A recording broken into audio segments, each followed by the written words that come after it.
Buenos días, mi nombre es Franceli Fajardo. Yo les voy a hablar sobre la inmunidad y las inmunizaciones en pediatría. Antes de entrar de lleno con lo que son las inmunizaciones en pediatría, debemos saber ciertos conceptos básicos como qué es la inmunidad y los tipos de inmunidad que están en nuestro organismo.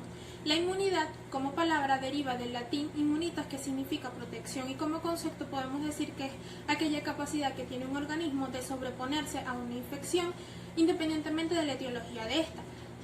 La inmunidad se clasifica en dos de forma general: innata y adquirida.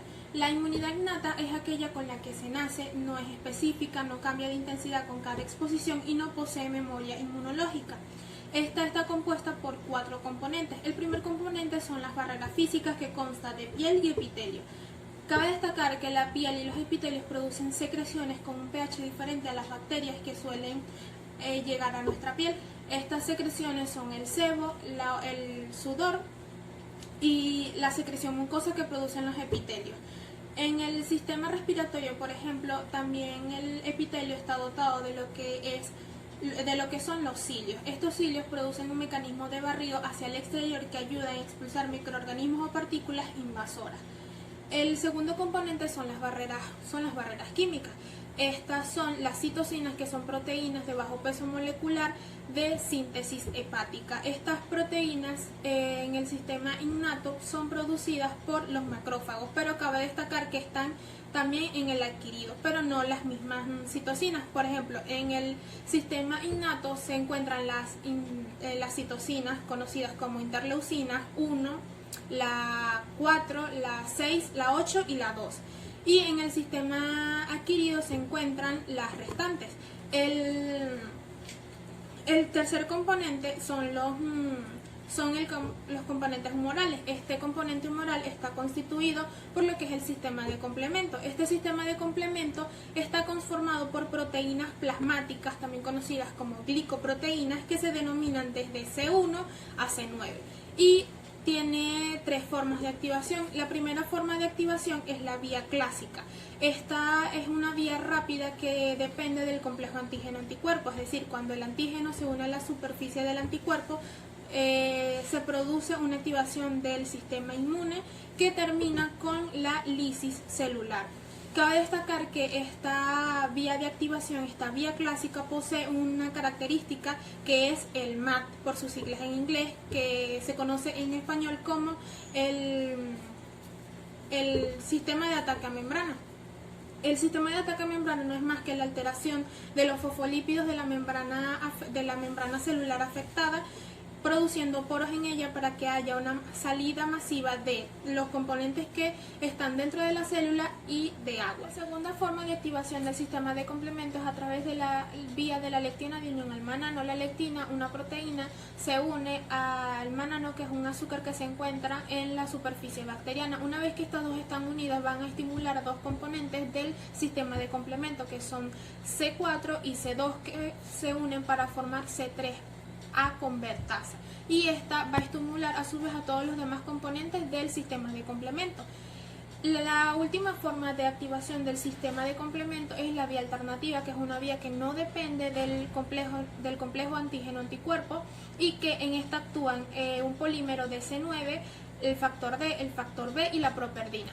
El último componente de lo que es el sistema innato es el componente celular. En esta participan células fagocíticas como son los neutrófilos, monocitos y macrófagos. Participan células linfocitos polimorfonucleares como son los eosinófilos, los basófilos y los mastocitos, y las células natural killers o células naturales citolíticas. El tipo de inmunidad que se encuentra en nuestro organismo es la inmunidad adaptativa. Es un tipo de inmunidad altamente especializado, llevada a cabo por células capaces de reconocer antígenos.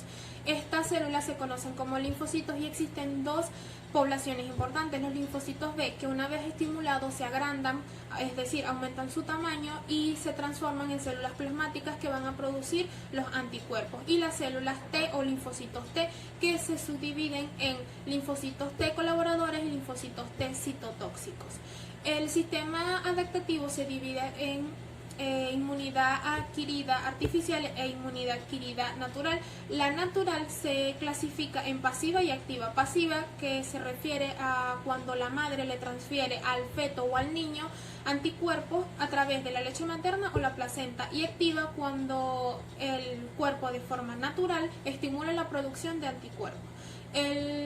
La adaptativa artificial también se divide en pasiva y activa. La pasiva es cuando se administran anticuerpos para una patología específica, pero esta es una inmunidad que se crea rápido pero no dura mucho. Y la activa, que es cuando se inmuniza a un individuo a través de las vacunas. Esta es una inmunidad que se crea en unos días y puede durar mucho tiempo, incluso años. Los conceptos básicos que debemos de tener en cuenta son antígenos, cualquier partícula o sustancia capaz de generar una respuesta inmune. Anticuerpos son proteínas de estructura globular producidas por los linfocitos B y las células plasmáticas. Estos se pueden encontrar en el plasma y otros fluidos biológicos como son las lágrimas y la saliva.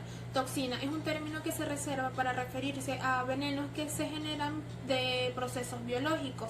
Acteno es una molécula no proteica que por sí sola no puede generar una respuesta en el sistema inmune, pero al unirse a proteínas transportadoras como la albúmina sí estimulan el sistema inmune.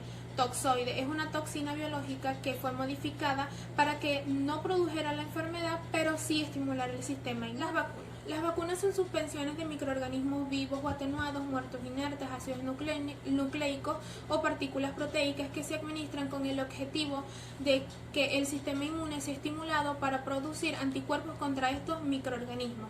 Las vacunas se pueden clasificar en vacunas inactivas cuando contienen el microorganismo inerte, vacunas de partículas atenuadas cuando contienen el microorganismo vivo pero sin su capacidad patológica, vacunas recombinadas o combinadas cuando solamente se utiliza la porción patológica de ese microorganismo, por ejemplo la cápsula bacteriana, o toxoides cuando se utiliza la toxina atenuada del microorganismo. Esquema de vacunación.